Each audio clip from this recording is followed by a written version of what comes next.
Hi, I'm Wizardhyeong, currently working for New York Excelsior as their coach and analyst. I was born and raised in South Korea, and it's actually my first time ever being outside of Korea.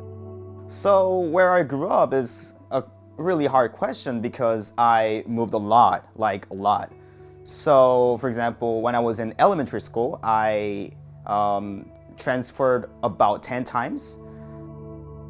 It's just me and my parents. And to talk about my family, I would have to start with my father, which is not the best father. He was an alcoholic, and he would beat my mother every night. And my mother is handicapped. My childhood, I was alone pretty much all the time because my parents divorced, and my father or mother would go to work, so I was basically alone. So, which means I was able to do like pretty much whatever I wanted to do, but at the same time, I hated my life. Like everything like that's happening to me seemed really unfair. Like, why is this happening to me? So I started acting like a bad kid and like hanging out with those like bullies and like smoking cigarettes and like those kind of things. Obviously, I had a lot of ups and downs in my life. When my father was making a lot of money with the illegal business, I lived in an extremely fancy house. Like had an extremely fancy car. But when my father went to jail, and sometimes the electricity would not work, or like the gas wouldn't work. So yeah, a lot of ups and downs, seriously. When I was 14, I started living alone, obviously with the financial support from my father. And when I was 17, my father went back to jail. And then I realized, oh shit, I have to pay the rent. What do I do? So I started working part-time job, and for like 2 months. And with the money, like a bit of money, I started my own business, and that's when I got financially like independent. Obviously, my elementary school life, I was just a bad kid. I hated my life, right? And then when I was about to go to middle school, I thought, oh, is this the life that you want to live? And like I just thought, I can't live like my father. I don't want to live like my father. So I had that goal where I wanted to like be a better person, like greater person who can impact the world. So I decided that I want to go to Harvard, like, or Ivy League. When I was 13, I started studying like a lot. What I first did was to like, obviously if you want to go into like Harvard or Ivy League, you gotta speak better English than most of Americans, right? So I memorized 1,700 words a day, and I did that for like 3 weeks. So in average, it was 1,200 words a day. And so I started with the middle school level like words, and then like I was at the end, after 3 weeks, I was studying like GRE level words. When I do something, I just go all in.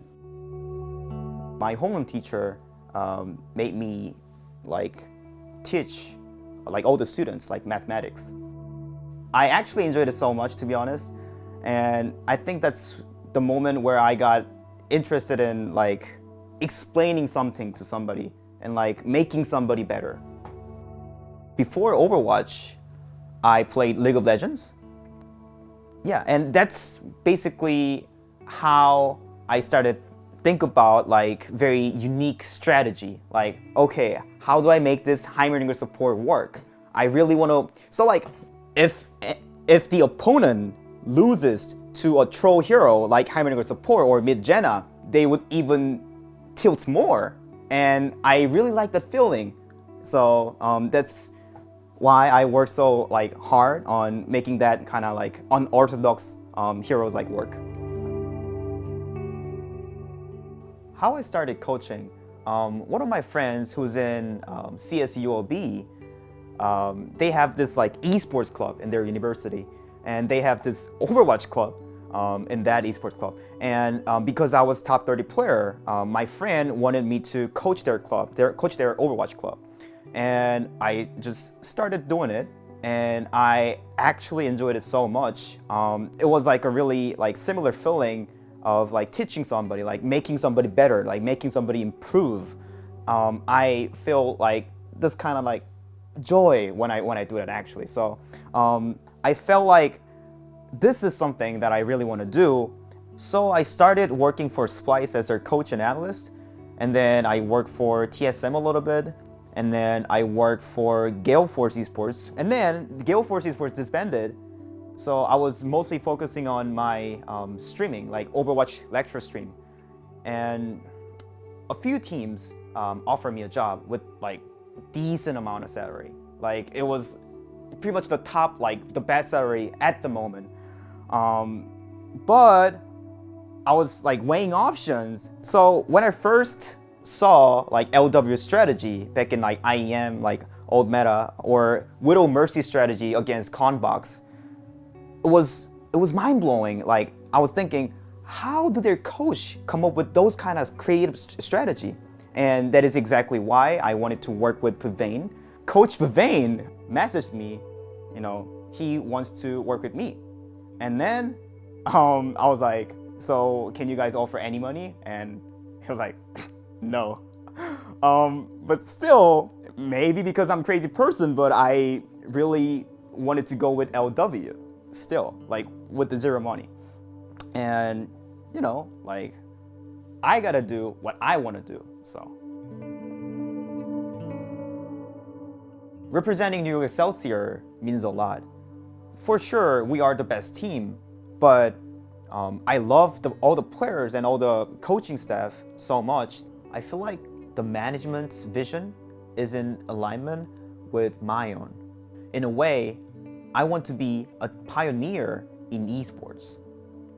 So I want to be the first one to bring Moneyball, the database statistic coaching system in baseball, to esports. And I believe that is the only way to satisfy New York Excelsior level players with the coaching.